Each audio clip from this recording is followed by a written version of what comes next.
Welcome back. I'm going to be reviewing the first episode of the anime Solo Leveling. We're just going to jump right into it, starting from the beginning.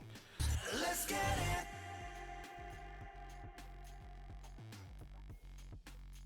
For those of you who have read the manhwa, the anime opens up with a 5 year flashback. I want to say it's a 5 year flashback. 5 year, 10 year, 7 year flashback.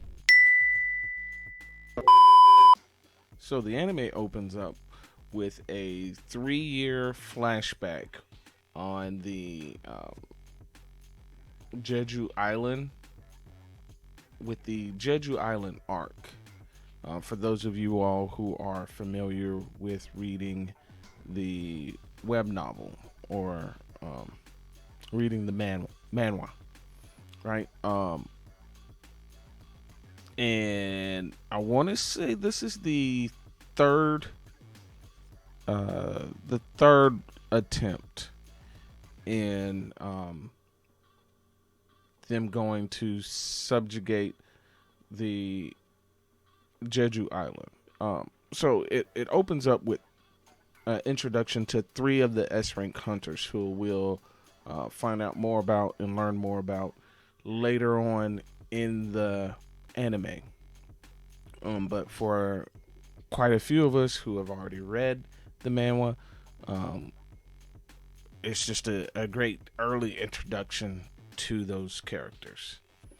I like the animation. I like the fight. I like of course, those of us who have read it, we clearly know one of the characters based on a very pivotal, not to give away too much, because I'm pretty sure the anime is not going to probably get to the Jeju Island arc within this season. There's just way too much content for them to even get to Jeju Island. I want to say Jeju Island is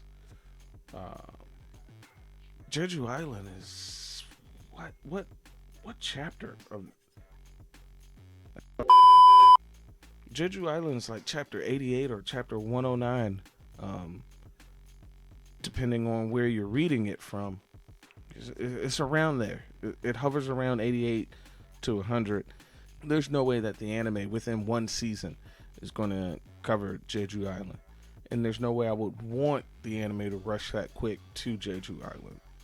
So another good thing that I like in the opening of the first episode is that it shows the power scale difference between your skill levels of the hunters, which would be your Sung Jin Woo, which is our protagonist, starting off in the anime, and then going all the way up from your E rank, D, C, B, A, and then S rank.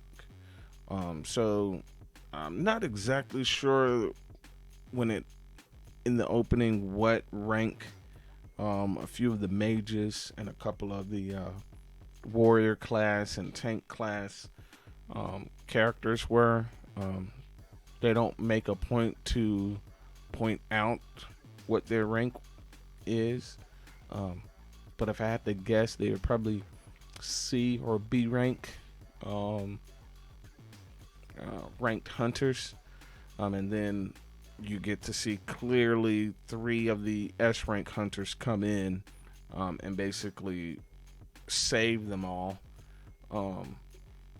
And it just clearly, which clearly shows like how coveted this S rank title is amongst other hunters. Okay, and basically now as the as the anime starts to bring us into present day, we are introduced to Sung Jin Woo, the main protagonist that we'll be following throughout the rest of the anime. We we're introduced to him with having previous injuries from his more recent entries into the dungeons. He is basically like a errand boy whenever he enters in, because he has such little fighting skills. He has so little magical power that he unfortunately becomes more of a liability to whatever team or group he enters in with than he becomes an asset. Uh, so he usually has to um, kind of keep out of the battles and try to not become a target by any enemy of any size or of any threat level. He struggles with some of the weakest of creatures. So we end up seeing one of his life or death battles with a goblin here, which essentially is one of the lower level, lower form beings, and he is struggling very bad with trying to defeat this creature. And in fact, he's grievously wounded in that battle. And he has to get tended by Juhi, um, which we're introduced to her, and she's a healer. Want to say she's a B rank. She's a B ranked healer who's always giving a hand to Jinwoo. It's at this point where they're exploring the dungeon and realize they come across a uncharted dungeon within the dungeon. Being that it hasn't been discovered, they're hoping that they're going to come across a large amount of wealth within the room, or maybe find possibly like a hidden boss. So it's at this time they're given two options. They either report the finding to the guild and potentially lose out on some of the the assumed large amounts of wealth, or they go ahead and explore it for themselves, find out what's there, take what they, essentially are expecting to be the treasures for themselves, and then report it afterwards. They use a voting system where majority rules, and ultimately the tiebreaker is left in the decision of Sung Jin Woo. So he ultimately decides that they should go and explore this other room. So in this scene, we get the opening of the crew walking into the chamber room. It was kind of exciting getting to see this point in the anime, knowing from reading the manhwa what's in store for the crew as they're entering into the chamber. And then, of course, once they enter into the chamber, the door closes and seals behind them, essentially trapping them inside the chamber. And then that's when the games begin, where Sung Jin Woo he starts to read off from the stone tablet, which then activates the stone soldiers, preventing anyone from attempting to leave the throne room. And we see what happens to the unnamed character that attempts to try to force the doors open.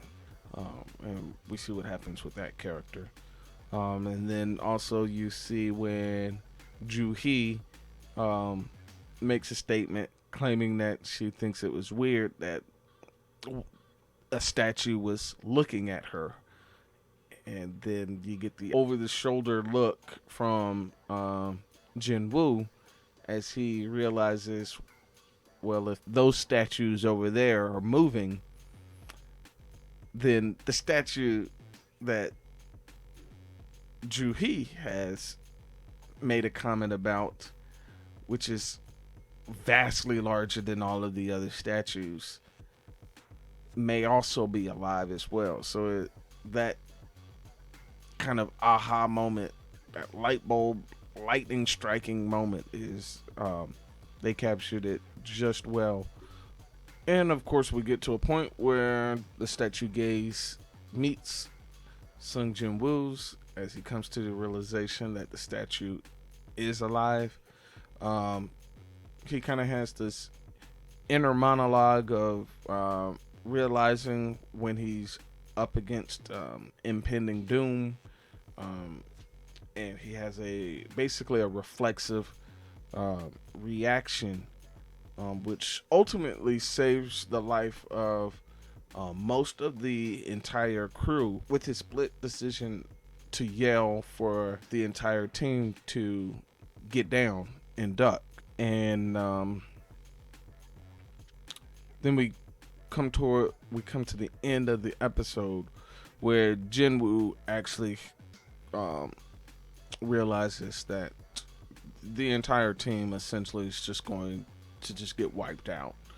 So the first episode leaves us off on this cliffhanger of our protagonist essentially coming up against this impending doom. We already know that he has little to no magical power, and this statue has already shown that it can just obliterate people just merely by looking at them, and just lasering them away. And not only is this one statue a threat, but now we realize that other statues within that chamber are also potential threats. But I will be reviewing the next episode. If you like the content, please like, share, subscribe to the channel, and I'll continue to make more videos. Until next time, happy watching.